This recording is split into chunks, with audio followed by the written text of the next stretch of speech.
السلام علیکم لسنرز، شروع کرتے ہیں آج کی اسٹوریز اللہ کا بابرکت نام لے کر جو انتہائی عالی رتبہ اور بہت جلیل القدر ہے۔ آئی ہوپ آپ سب لوگ بالکل ٹھیک ہوں گے، اور شروع کرتے ہیں آج کی خوفناک کہانی ہے۔ یہ اسٹوری میرے ساتھ شیئر کی ہے رفیق نے۔ رفیق کہتے ہیں کہ میں ایک وین ڈرائیور ہوں، یعنی بچوں کو اسکول سے چھوڑتا ہوں اور لیتا ہوں، یہی میرا کام ہے۔ میں 15 سال سے وین چلا رہا ہوں۔ ایک خوفناک واقعہ آپ کے ساتھ شیئر کرنا چاہتا ہوں۔ حالیہ دنوں میں ہم لوگوں کی گلی میں کسی دوسرے شہر سے ایک اسکول ٹیچر آ کر رکا، اور اس کی جس پرائیویٹ اسکول میں اس کی جاب تھی وہی اسکول تھا جس اسکول کے بچے میں پک اینڈ ڈراپ کرتا تھا۔ وہ ادھر کسی کے بتانے پر اسکول میں آیا تھا۔ وہ اکیلا ہی اپنے گھر میں رہتا تھا۔ یہ گھر جس میں وہ رہتا تھا اس کو ہم گھر تو نہیں کہہ سکتے، وہ ایک کمرہ تھا جہاں پر پہلے دن اس نے قیام کیا۔ جنہوں نے اس کو بلایا تھا انہی کے کہنے پر وہ ادھر آیا تھا۔ ان لوگوں نے، محلے والوں نے مجھے اس شخص سے ملوایا اور یہ کہا کہ وہ آج کی رات ہمارے پاس رکے گا، اس کو اسکول میں لے جاؤ اور اپنے اسکول کے جو پرنسپل ہے اس سے جا کر بات کروا دینا۔ میں نے جا کر ان کی بات کروا دی کال پر، اور ان کو یہ سارا کچھ بتا دیا کہ یہ ایک بہت اچھا ٹیچر ہے اور آپ نے اس کو اپنے پاس جاب پر رکھنا ہے۔ وہ ٹیچر جو کہ پہلے دن ادھر گیا جاب پہ، اسکول میں اس نے جاب کی، کچھ دن گیا۔ ایک دن وہ مجھے یہ کہنے، وہ میرے ساتھ فرنٹ سیٹ پہ بیٹھتا تھا، وہ مجھے یہ کہنے لگا کہ میں آپ سے ایک بات شیئر کرنا چاہتا ہوں، مجھے یہ اسکول انتہائی پرسرار لگتا ہے۔ میں نے کہا بالکل تم ٹھیک کہہ رہے ہو، یہ اسکول بہت پرسرار ہے، بہت پرانا اسکول ہے۔ یہاں پر وہ ایک پرائیویٹ اسکول ضرور تھا لیکن بہت زیادہ پرانا اسکول تھا اور کافی بڑے لیول کا وہ اسکول تھا پرائیویٹ۔ تو اس نے کہا کہ میں تمہارے ساتھ ایک واقعہ شیئر کرنا چاہتا ہوں۔ میں نے اس سے کہا کہ بتاؤ کیا واقعہ پیش آیا ہے۔ اس نے کہا کہ جب پہلے دن تو مجھے اسکول میں چھوڑ کر آئے تھے تو تب تک میرا کہیں اور رہنے کا کوئی انتظام نہیں تھا۔ اسکول کے پرنسپل نے میری کافی عزت وغیرہ کی اور مجھے یہ کہا کہ آج رات تم اسکول میں ہی رک جاؤ۔ گرمی بہت شدید تھی۔ اس نے اپنے آفس میں میرے سونے کے لیے ایک میٹرس بچھوا دیا اور آفس کا AC چلا دیا، اور یہ کہا کہ تم ادھر ہی رکنا آج رات، اور کچھ دنوں تک تمہارا کہیں اور رہنے کا بندوبست ہو جائے گا۔ میں بھی خوشی خوشی رہنے لگا، اور میں نے کہا کہ میں وہ رات ادھر گزارتا ہوں۔ جیسے ہی میں نے وہ رات ادھر گزاری تو میں نے سونے سے پہلے، میری عادت ہے میں وضو کر کے سوتا ہوں۔ میں نے سوچا کہ 10 بجے تک سو جاتا ہوں اور فجر کی اذان کے لیے، نماز کے لیے جاگنا ہوگا مجھے جلدی۔ ابھی میں نے وضو وغیرہ کر کے بستر پر لیٹنا ہی چاہا تو مجھے اسکول کے مین گیٹ پر دستک کی آواز آئی۔ میں نے اس کو اپنا وہم سمجھا اور اس کو اگنور کرنے لگا۔ میں بھی بستر پر لیٹنے ہی لگا تھا، لیٹ چکا تھا بلکہ، مجھے دوبارہ دستک کی آواز آئی۔ اب کی بار مجھے اپنا وہم نہیں لگ رہا تھا۔ میں نے کہا شاید چوکیدار آیا ہوگا، یا پرنسپل نے میرے لیے کچھ بھیجا ہوگا، یا میری خیریت دریافت کرنی ہوگی۔ میں دروازے کی طرف گیا۔ میں نے دروازہ کھولا اسکول کا تو باہر کوئی بھی نہیں تھا۔ میں نے کہا سراسر میرا وہم تھا، میرا وہم ہی مجھے تنگ کر رہا تھا۔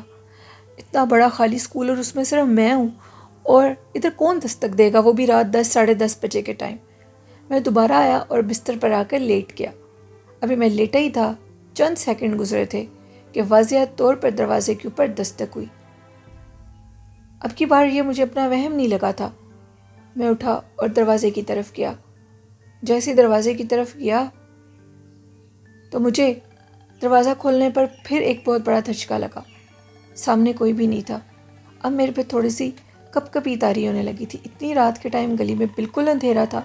یہ کون ہے جو بار بار دروازہ کھٹکھٹا رہا ہے؟ مجھے کون تنگ کرنے کی کوشش کر رہا ہے؟ میں دروازہ بند کر کے اپنے کمرے میں آ کر تیسری دفعہ جب لیٹا، اب کی بار میرا سارا جسم کپ کپی سے کانپنے لگا۔ اچانک سے اب کہیں اور دستک نہیں ہوئی تھی، اب میرے مین دروازے کی دستک ہوئی تھی جہاں میں لیٹا ہوا تھا۔ میں نے دروازہ کھولا تو حیرت کی کوئی انتہا نہیں تھی۔ پرنسپل کا جس گیلری میں کمرہ تھا، اس گیلری کے اندر کچھ پرانی تصاویر لگی ہوئی تھیں، جن میں خواتین اور مردوں کی تصاویر تھی، اور وہ سب کے سب تصویر کے لوگ بالکل میرے سامنے کھڑے تھے اور یہ کہہ رہے تھے کہ جلدی آؤ، ہمیں تم سے ایک کام ہے۔ مجھے یہ محسوس ہو رہا تھا کہ ان کی آنکھوں کی جو کشش تھی وہ مجھے اپنی طرف کھینچ رہی تھی۔ اسی اثناء میں نے آیت الکرسی پڑھی اور دروازہ بند کر دیا اور لاک لگا دیا، اور ایک کمرے کے کونے میں بیٹھ کر آیت الکرسی پڑھنے لگا۔ میرا جسم تھر تھر کانپ رہا تھا، مجھے کچھ ہوش نہیں تھی۔ اتنے میں خوفناک رونے کی آواز میرے کانوں تک آئی، فجر کی اذانوں تک خوفناک رونے کی آواز۔ ایسے لگ رہا تھا کہ جیسے میرے دروازے کے پاس ہے کوئی یہ کہہ رہا تھا کہ یہاں سے نکل جاؤ، چلے جاؤ۔ مجھے محسوس ہو رہا تھا وہ خوفناک رونے کی آواز میرے دل کو دہلا دینے کے لیے کافی تھی۔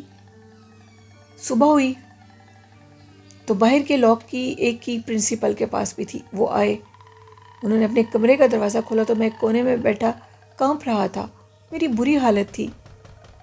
پرنسپل نے مجھے اٹھایا اور حوصلہ وغیرہ دیا۔ میں نے ان کو ساری بات بتائی اور انہوں نے یہ کہا کہ مجھ سے انجانے میں بہت بڑی غلطی ہوئی ہے، یہ اسکول واقعی ہانٹیڈ ہے، تم سے پہلے کئی ٹیچر اس جگہ کو چھوڑ کر چلے گئے ہیں، میں نے یہ بہت بڑی غلطی کی ہے جس کے لیے میں تم سے معافی مانگتا ہوں۔ آئندہ تم بالکل بھی اسکول میں اکیلے نہیں رکو گے۔ اور اس دن کے بعد میں اسکول میں اکیلا نہیں رکا، لیکن میں اسی اسکول میں جاب کرتا رہا ہوں اور کرتا رہوں گا۔ یہ ایک پرسرار خوفناک اسکول ہے جہاں پر جنات اپنا وجود رکھتے ہیں، اثر رکھتے ہیں۔ یہ کہانی تھی رفیق، ایک اسکول وین ڈرائیور کی، جنہوں نے شیئر کی میرے ساتھ۔ بہت شکریہ رفیق اپنی اسٹوری شیئر کرنے کے لیے۔ بڑھتے ہیں آج کی لاسٹ خوفناک کہانی کی طرف۔ یہ خوفناک کہانی میرے ساتھ عدیل نے شیئر کی ہے۔ عدیل کہتے ہیں کہ میں اسلام آباد میں رہتا ہوں اور آپ کے ساتھ ایک خوفناک واقعہ شیئر کرنا چاہتا ہوں۔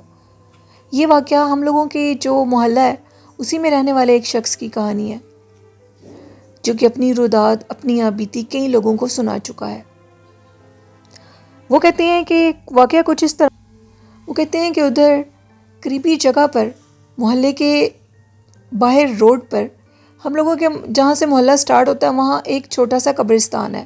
روڈ کے دوسرے کارنر پر ایک دکان ہے، ایک شاپ ہے جس کو اکثر لوگ صرف 2 سے 3 ماہ ہی رینٹ پر لیتے ہیں اور اس کے بعد اس کو خالی کر دیتے ہیں۔ اس شاپ کا جو مالک ہے وہ اپنی شاپ سے دور ہی رہتا ہے، وہ اس شاپ پر بہت کم آتا ہے، ایون کہ اس کو رینٹ دینے کے لیے جو بھی شاپ کو رینٹ پہ لیتا ہے اس کے گھر میں رینٹ دینے کے لیے جاتا ہے۔ اس کی کیا وجہ ہے یہ آج تک محلے کے کچھ لوگ نہیں جان سکے تھے کہ دکان 2 سے 3 ماہ میں خالی کیوں ہو جاتی ہے۔ پوچھنے پر یہ پتہ لگتا تھا کہ 2-3 ماہ تو بہت زیادہ اس دکان سے خرید و فروخت کا کام ہوتا ہے، لیکن 2-3 ماہ کے بعد کچھ عجیب ہوتا ہے، اور وہ عجیب یہ ہوتا ہے کہ جب صبح کے ٹائم شاپ کو کھولا جاتا ہے، ایک تو پیسے غائب ہوتے ہیں اور دوسرا ایسے لگتا ہے کہ کچھ جیسے ساری رات شاپ کے اندر موجود رہتا ہے۔ اسی طرح ہم لوگوں کے محلے میں وہ جو شخص ہے جس کی یہ کہانی ہے، وہ 3 بھائی تھے اور ان تینوں بھائیوں نے یہ سوچا کہ ہم اس شاپ کو خرید لیتے ہیں، لیکن شاپ کے مالک نے اس کو فروخت کرنے سے انکار کر دیا اور یہ کہا کہ آپ اس کو رینٹ پر لے سکتے ہیں، اور انہوں نے وہ شاپ رینٹ پر لے لی۔ ان کا کام تھا کہ وہ شادی بیاہ کے موقع پر جو دیگیں وغیرہ تیار ہوتی ہیں وہ تیار کرتے تھے، اور وہ اپنے محلے کے قریب ایک شاپ بنانا چاہتے تھے جہاں محلے والوں کو بھی ایزیلی ان کی جو وہ کام ہے وہ کر سکیں ان کے لیے۔ انہوں نے وہ لے لی شاپ اور اس پر ان کا خوب کام چلنے لگا۔ ان میں سے ایک بھائی نے منع بھی کیا تھا کہ میرے سننے میں آیا کہ یہ شاپ بند ہو جاتی ہے 3 ماہ کے بعد، پیسے چوری ہونے لگ جاتے ہیں اور ایسے لگتا ہے کہ جیسے شاپ کے اندر کوئی رہتا ہے۔ وہ لوگ بالکل، ان کا جو بڑا بھائی تھا، وہ جو 3 بھائی تھے، وہ لوگ اس چیز کو بالکل نہیں مان رہے تھے جس شخص کی یہ کہانی ہے۔ وہ کہتا تھا کہ یہ ساری افسانوی باتیں ہیں، ان کو چھوڑو اور ہم اس کو اپنی استعمال میں لے کر آتے ہیں۔ 3 ماہ تو ان کا کام بہت زور و شور چلا۔ 3 ماہ کے بعد اچانک سے ان کی شاپ سے پیسے غائب ہونے لگے۔ انہوں نے 2-3 لڑکے بھی رکھے ہوئے تھے، تو وہ جو علاقہ ہے، محلہ ہے اسلام آباد کا، ادھر جو پانی کے ٹینک ہیں وہ رات کے ٹائم آتے ہیں، اور ادھر رات کے ٹائم لوگ اسپیشل اپنی وہ جو شاپ یا کوئی بھی قریبی جگہ ہے وہاں پر وہ پانی بھروانے کے لیے آتے ہیں۔